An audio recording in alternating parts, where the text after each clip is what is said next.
Hey y'all, what's up? This is going to be one of those videos where it's more kind of rambly in its nature, and that's because I just want to kind of talk about stuff. So there's a playlist for this shit called Triceratops Rambles. It's great. Quality content over there. Nothing but the best.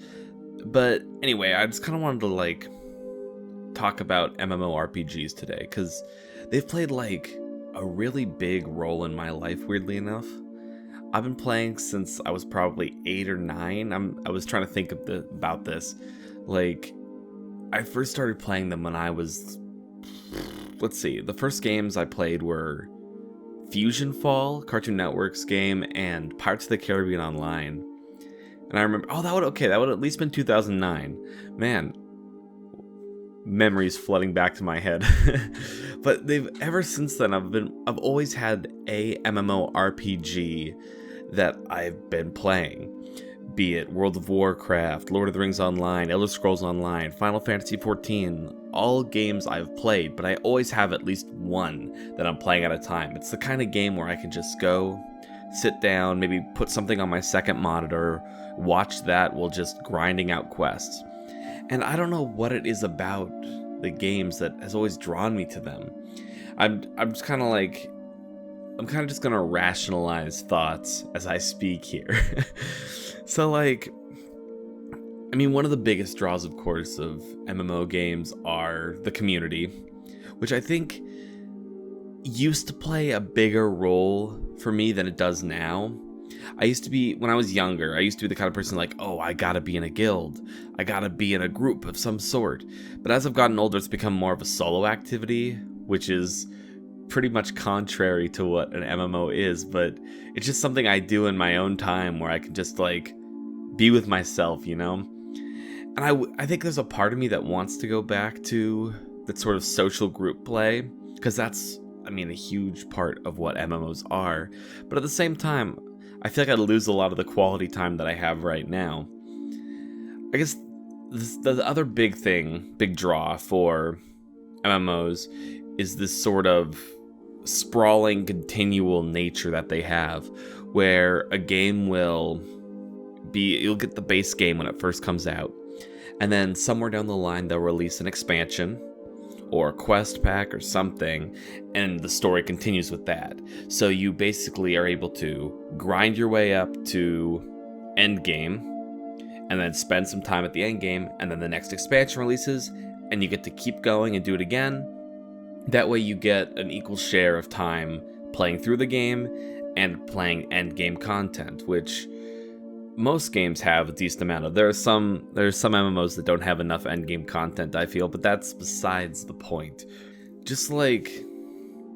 think that's another huge draw, but weirdly enough, I never get to the endgame content. I'm the kind of person who has commitment issues when it comes to playing a character. I'll choose a class and I'll play them up pretty far, and I'll get to a certain point and I'll be like, ooh, that person's weapons look cool. I want to play that class now. So I'll either A, delete my character and start a new one because I want to use my character's name, or I'll just save the character and leave them there, and maybe I'll get back to them. Most likely not, though. And I just start the grind over again. And I guess it's that whole saying of, it's not the destination that's important, it's the journey, which I could see the validity of, but I don't know if that's just me who does that, but I'm sure there are others. There are also there are a lot of things to love about the idea of an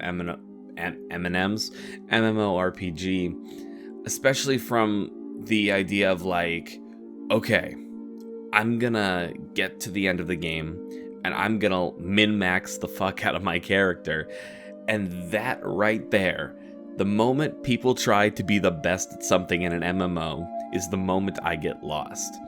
So I played a lot of Elder Scrolls Online, and my first time playing through the game, I played through the game, just did everything the way that I wanted to do it. I spec'd into the abilities I wanted, I used the weapons I wanted, didn't matter.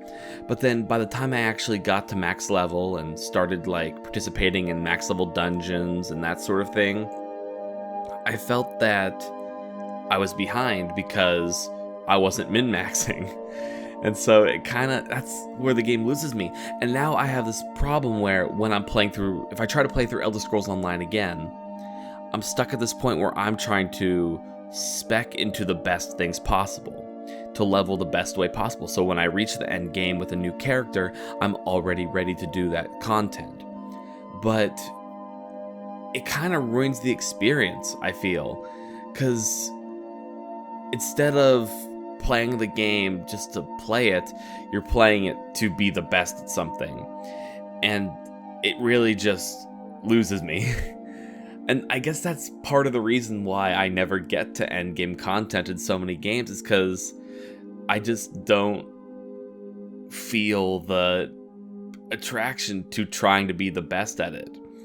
And so that keeps me from participating in high tier raids or dungeons or anything like that in any game. And I don't know, I feel like too many MMOs put a focus onto end game content as opposed to lengthening the actual experience, which you take a look at World of Warcraft right now. They're doing this massive fucking level squash where they're going to make the game go so much faster and just minimize the grind so you can basically get to max level in like 2 to 3 days really easily.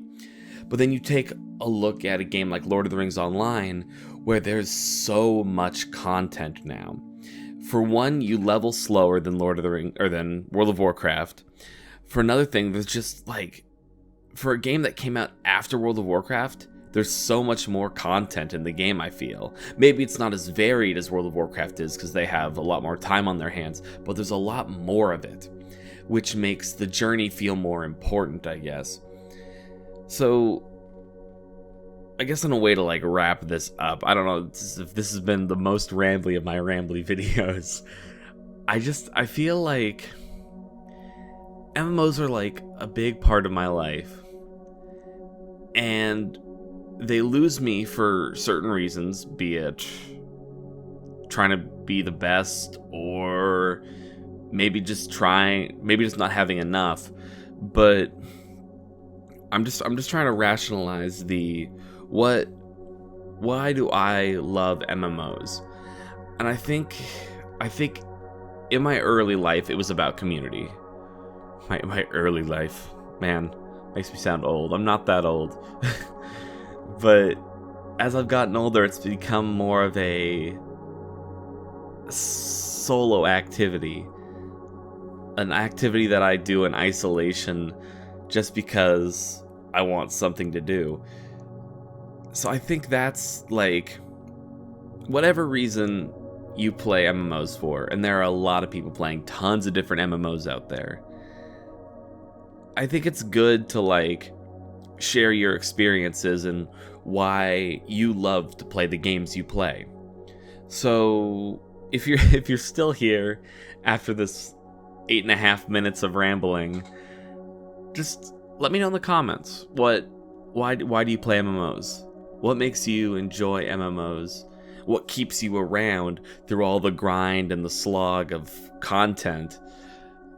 Yeah. Okay.